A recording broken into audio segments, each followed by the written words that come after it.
खरूज 10वां बाब। और खुदावंद ने मूसा से कहा कि फ़िरौन के पास जा, क्योंकि मैं ही ने उसके दिल और उसके नौकरों के दिल को सख्त कर दिया है, ताकि मैं अपने ये निशान उनके बीच दिखाऊं, और तू अपने बेटे और अपने पोते को मेरे निशान और वो काम जो मैंने मिस्र में उनके दरमियान किए सुनाए, और तुम जान लो कि खुदावंद मैं ही हूं। और मूसा और हारून ने फ़िरौन के पास जाकर उससे कहा कि खुदावंद इब्रानियों का खुदा यूं फरमाता है कि तू कब तक मेरे सामने नीचा बनने से इनकार करेगा। मेरे लोगों को जाने दे कि वो मेरी इबादत करें, वरना अगर तू मेरे लोगों को जाने ना देगा तो देख, कल मैं तेरे मुल्क में टिड्डियां ले आऊंगा, और वो जमीन की सतह को ऐसे ढांक लेंगी कि कोई जमीन को देख भी ना सकेगा, और तुम्हारा जो कुछ औलों से बच रहा है वो उसे खा जाएंगी, और तुम्हारे जितने दरख्त मैदान में लगे हैं उनको भी चट कर जाएंगी। और वो तेरे और तेरे नौकरों बल्कि सब मिस्रियों के घरों में भर जाएंगी, और ऐसा तेरे आबाओ अजदाद ने जब से वो पैदा हुए उस वक्त से आज तक नहीं देखा होगा। और वो लौटकर फ़िरौन के पास चला गया। तब फ़िरौन के नौकर फ़िरौन से कहने लगे कि ये शख्स कब तक हमारे लिए फंदा बना रहेगा। इन लोगों को जाने दे ताकि वो खुदावंद अपने खुदा की इबादत करें। क्या तुझे खबर नहीं कि मिस्र बर्बाद हो गया? तब मूसा और हारून फ़िरौन के पास फिर बुला लिए गए, और उसने उनको कहा कि जाओ और खुदावंद अपने खुदा की इबादत करो। पर वो कौन कौन हैं जो जाएंगे? मूसा ने कहा कि हम अपने जवानों और बुढ़ों और अपने बेटों और बेटियों और अपनी भेड़ बकरियों और अपने गाय बैलों समेत जाएंगे, क्योंकि हमको अपने खुदा की ईद करनी है।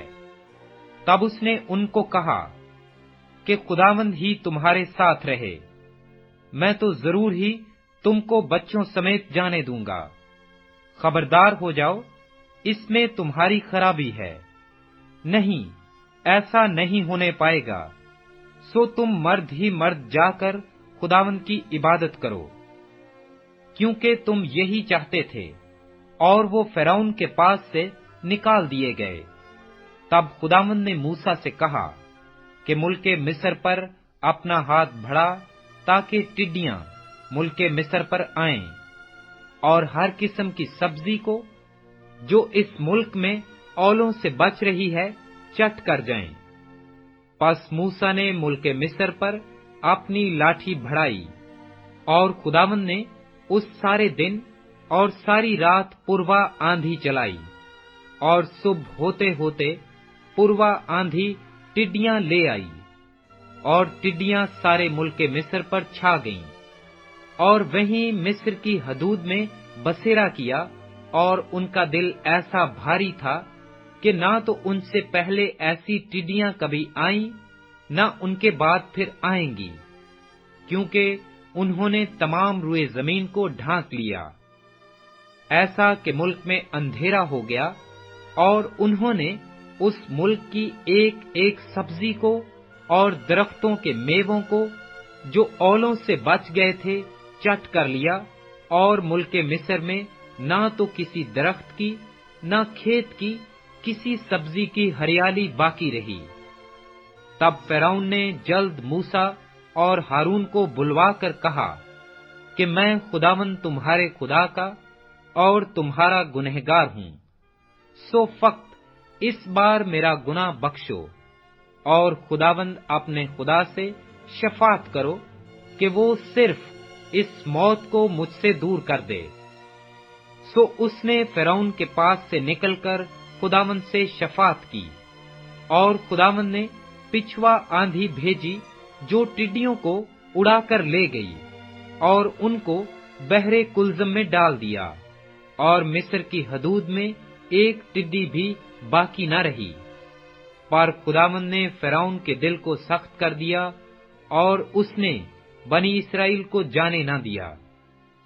फिर खुदावंद ने मूसा से कहा कि अपना हाथ आसमान की तरफ बढ़ा ताकि मुल्क मिस्र में तारीकी छा जाए, ऐसी तारीकी जिसे टटोल सकें। और मूसा ने अपना हाथ आसमान की तरफ बढ़ाया और 3 दिन तक सारे मुल्क मिस्र में गहरी तारीकी रही। 3 दिन तक ना तो किसी ने किसी को देखा और ना कोई अपनी जगह से हिला, पर सब बनी इस्राएल के मकानों में उजाला रहा। तब फिरौन ने मूसा को बुलवाकर कहा कि तुम जाओ और खुदावंद की इबादत करो, फक्त अपनी भेड़ बकरियों और गाय बैलों को यहीं छोड़ जाओ, और जो तुम्हारे बाल बच्चे हैं उनको भी साथ लेते जाओ। मूसा ने कहा कि तुझे हमको कुर्बानियों और सौख्तनी कुर्बानियों के लिए जानवर देने पड़ेंगे, ताकि हम खुदावंद अपने खुदा के आगे कुर्बानी करें। सो हमारे चौपाए भी हमारे साथ जाएंगे, और उनका एक खुर तक भी पीछे नहीं छोड़ा जाएगा, क्योंकि उन्हीं में से हमको खुदावंद अपने खुदा की इबादत का सामान लेना पड़ेगा। और जब तक हम वहां पहुंच न जाएं, हम नहीं जानते कि क्या क्या लेकर हमको खुदावंद की इबादत करनी होगी, क्योंकि खुदावंद ने फिरौन के दिल को सख्त कर दिया और उसने उनको जाने ही न दिया। और फिरौन ने उसे कहा, मेरे सामने से चला जा और होशियार रह, फिर मेरा मुंह देखने को मत आना, क्योंकि जिस दिन तूने मेरा मुंह देखा तू मारा जाएगा। तब मूसा ने कहा कि तूने ठीक कहा है, मैं फिर तेरा मुंह कभी नहीं देखूंगा। खरूज 11वां बाब। और खुदावंद ने मूसा से कहा कि मैं फिरौन और मिस्रियों पर एक बला और लाऊंगा, उसके बाद वो तुमको यहां से जाने देगा। और जब वो तुमको जाने देगा तो यकीनन तुम सबको यहां से बिल्कुल निकाल देगा। सो अब तू लोगों के कान में ये बात डाल दे कि उनमें से हर शख्स अपने पड़ोसी और हर औरत अपनी पड़ोसन से सोने चांदी के जेवर ले। और खुदावंद ने उन लोगों पर मिस्रियों को मेहरबान कर दिया। और ये आदमी मूसा भी मुल्के मिस्र में फिरौन के खादमों के नजदीक और उन लोगों की निगाह में बड़ा बुजुर्ग था। और मूसा ने कहा कि खुदावंद यूं फरमाता है कि मैं आधी रात को निकलकर मिस्र के बीच में जाऊंगा, और मुल्के मिस्र के सब पहलोठे फिरौन जो तख्त पर बैठा है उसके पहलोठे से लेकर वो लौंडी जो चक्की पीसती है उसके पहलोठे तक, और सब चौपायों के पहलोठे मर जाएंगे। और सारे मुल्के मिस्र में ऐसा बड़ा मातम होगा जैसा ना पहले कभी हुआ और ना फिर कभी होगा।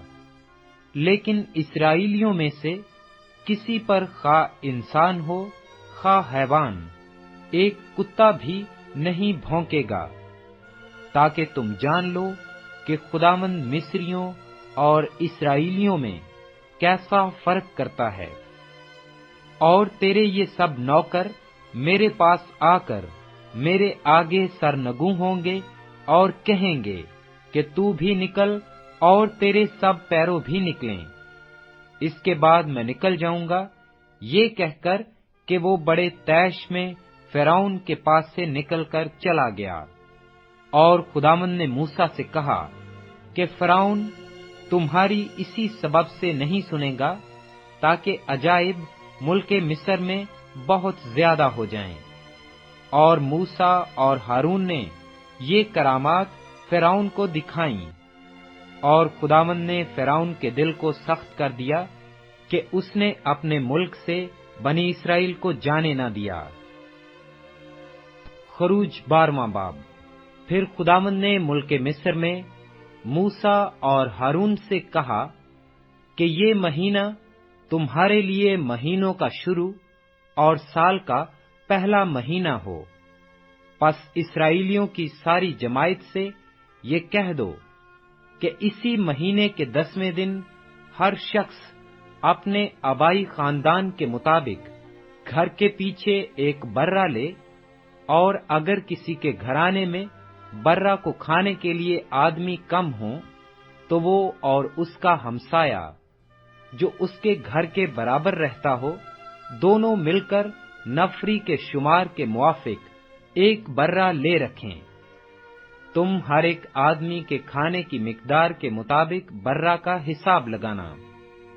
تمہارا برہ بے عیب اور یک سالہ نر ہو، اور ایسا بچہ یا تو بھیڑوں میں سے چن کر لینا یا بکریوں میں سے، اور تم اسے اس مہینے کی 14ویں تاریخ تک رکھ چھوڑنا، اور اسرائیلیوں کے قبیلوں کی ساری جماعت شام کو اسے ذبح کرے، اور تھوڑا سا خون لے کر جن گھروں میں وہ اسے کھائیں ان کے دروازوں کے دونوں بازوؤں اور اس کی چوکھٹ پر لگا دیں، اور وہ اس کے گوشت کو اسی رات آگ پر بھون کر بے خمیری روٹی اور کڑوے ساگ پات کے ساتھ کھا لیں۔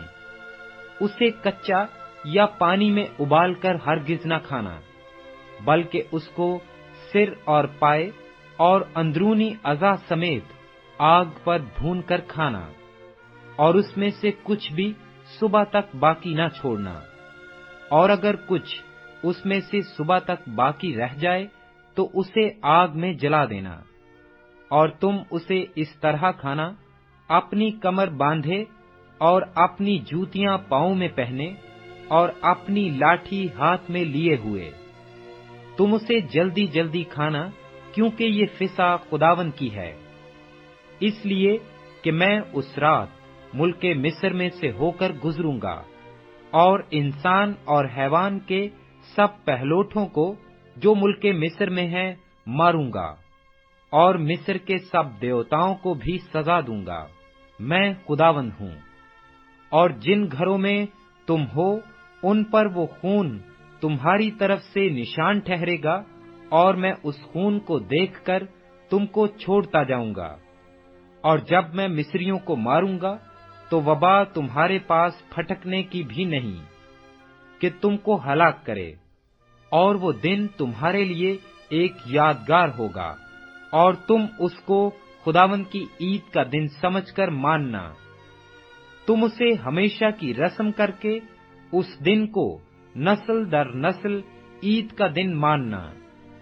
7 دن تک تم بے خمیری روٹی کھانا، اور پہلے ہی دن سے خمیر اپنے اپنے گھر سے باہر کر دینا، اس لیے کہ جو کوئی پہلے دن سے 7ویں دن تک خمیری روٹی کھائے وہ شخص اسرائیل میں سے کاٹ ڈالا جائے گا۔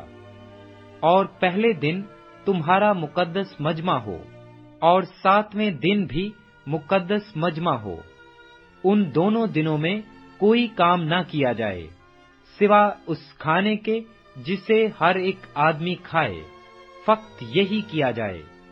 اور تم بے خمیری روٹی کی یہ عید منانا، کیونکہ میں اسی دن تمہارے جتھوں کو ملک مصر سے نکال لوں گا، اس لیے تم اس دن کو ہمیشہ کی رسم کر کے نسل در نسل منانا۔ پہلے مہینے کی 14ویں تاریخ کی شام سے 21ویں تاریخ کی شام تک تم بے خمیری روٹی کھانا۔ 7 دن تک تمہارے گھروں میں کچھ بھی خمیر نہ ہو، کیونکہ جو کوئی کسی خمیری چیز کو کھائے وہ خواہ مسافر ہو، خواہ اس کی پیدائش اسی ملک کی ہو، اسرائیل کی جماعت سے کاٹ ڈالا جائے گا۔ تم کوئی خمیری چیز نہ کھانا، بلکہ اپنی سب بستیوں میں بے خمیری روٹی رکھنا۔ تب موسیٰ نے اسرائیل کے سب بزرگوں کو بلوا کر ان کو کہا کہ اپنے اپنے خاندان کے مطابق ایک ایک برہ نکال رکھو، اور یہ فسح کا برہ ذبح کرنا۔ اور تم زوفے کا ایک گچھا لے کر اس خون میں جو باسن میں ہوگا डबोना और उसी बासन के खून में से कुछ ऊपर की चौखट और दरवाजे के दोनों बाजुओं पर लगा देना। और तुम में से कोई सुबह तक अपने घर के दरवाजे से बाहर ना जाए, क्योंकि खुदावंद मिस्रियों को मारता हुआ गुजरेगा। और जब खुदावंद ऊपर की चौखट और दरवाजा के दोनों बाजुओं पर खून देखेगा तो वो उस दरवाजा को छोड़ जाएगा और हलाक करने वाले को तुमको मारने के लिए घर के अंदर आने न देगा। और तुम इस बात को अपने और अपनी औलाद के लिए हमेशा की रस्म करके मानना। और जब तुम उस मुल्क में जो खुदावंद तुमको अपने वादा के मुआफिक देगा दाखिल हो जाओ, तो इस इबादत को बराबर जारी रखना। और जब तुम्हारी औलाद तुमसे पूछे कि इस इबादत से तुम्हारा मकसद क्या है, तो तुम ये कहना कि ये खुदावंद की फसह की कुर्बानी है, जो मिस्र में मिस्रियों को मारते वक्त बनी इसराइल के घरों को छोड़ गया और यूं हमारे घरों को बचा लिया। तब लोगों ने सर झुकाकर सिजदा किया, और बनी इसराइल ने जाकर जैसा खुदावंद ने मूसा और हारून को फरमाया था वैसा ही किया। और आधी रात को खुदावंद ने मुल्के मिस्र के सब पहलोठों को, फिरौन जो अपने तख्त पर बैठा था उसके पहलोठे से लेकर वो कैदी जो कैदखाना में था उसके पहलोठे तक, बल्कि चौपायों के पहलोठों को भी हलाक कर दिया। और फिरौन और उसके सब नौकर और सब मिस्री रात ही को उठ बैठे, और मिस्र में बड़ा कोहराम मचा, क्योंकि एक भी घर ऐसा न था जिसमें कोई न मरा हो। तब उसने रात ही रात में मूसा और हारून को बुलवाकर कहा कि तुम बनी इसराइल को लेकर मेरी कौम के लोगों में से निकल जाओ, और जैसा कहते हो जाकर खुदावंद की इबादत करो, और अपने कहने के मुताबिक अपनी भेड़ बकरियां और गाय बैल भी लेते जाओ, और मेरे लिए भी दुआ करना। और मिस्री उन लोगों से बजद होने लगे ताकि उनको मुल्के मिस्र से जल्द बाहर चलता करें, क्योंकि वो समझे कि हम सब मर जाएंगे। सो इन लोगों ने अपने गुंधे गंधाए आटे को बगैर खमीर दिए लगनों समेत कपड़ों में बांधकर अपने कंधों पर धर लिया। और बनी इसराइल ने मूसा के कहने के मुआफिक ये भी किया कि मिस्रियों से सोने चांदी के जेवर और कपड़े मांग लिए। और खुदावंद ने उन लोगों को मिस्रियों की निगाह में ऐसी इज्जत बख्शी कि जो कुछ उन्होंने मांगा उन्होंने दे दिया। सो उन्होंने मिस्रियों को लूट लिया। और बनी इसराइल ने रामसीस से सकात तक पैदल सफर किया, और बाल बच्चों को छोड़कर वो कोई 6 लाख मर्द थे। और उनके साथ एक मिली जुली गिरोह भी गई, और भेड़ बकरियां और गाय बैल और सब चौपाए उनके साथ थे।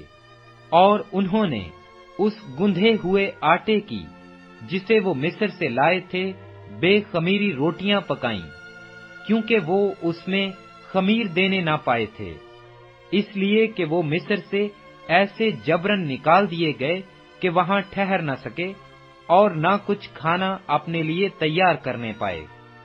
और बनी इसराइल को मिस्र में बूदोबाश करते हुए 430 बरस हुए थे। और उन 430 बरसों के गुजर जाने पर ठीक उसी रोज खुदावंद का सारा लश्कर मुल्के मिस्र से निकल गया। ये वो रात है जिसे खुदावंद की खातर मानना बहुत मुनासिब है, क्योंकि इसमें वो उनको मुल्के मिस्र से निकाल लाया। खुदावंद की ये वही रात है जिसे लाजिम है कि सब बनी इसराइल नस्ल दर नस्ल खूब माने। फिर खुदावंद ने मूसा और हारून से कहा कि फिसा की रस्म ये है कि कोई बेगाना उसे ना खाने पाए, लेकिन अगर कोई शख्स किसी का जर खरीद गुलाम हो और तूने उसका खतना कर दिया हो तो वो उसे खाए, पर अजनबी और मजदूर उसे खाने ना पाए। اور اسے ایک ہی گھر میں کھائیں، یعنی اس کا ذرا بھی گوشت تو گھر سے باہر نہ لے جانا، اور نہ تم اس کی کوئی ہڈی توڑنا۔ اسرائیل کی ساری جماعت اس پر عمل کرے۔ اور اگر کوئی اجنبی تیرے ساتھ مقیم ہو اور خداوند کی فسح کو ماننا چاہتا ہو، تو اس کے ہاں کے سب مرد اپنا ختنہ کرائیں، تب وہ پاس آ کر فسح کرے۔ یوں وہ ایسا سمجھا جائے گا گویا اسی ملک کی اس کی پیدائش ہے، پر کوئی نامختون آدمی اسے کھانے نہ پائے۔ وطنی اور اس اجنبی کے لیے جو تمہارے بیچ مقیم ہو ایک ہی شریعت ہوگی۔ پس سب بنی اسرائیل نے جیسا خداوند نے موسیٰ اور ہارون کو فرمایا ویسا ہی کیا، اور ٹھیک اسی روز خداوند بنی اسرائیل کے سب جتھوں کو ملک مصر سے نکال لے گیا۔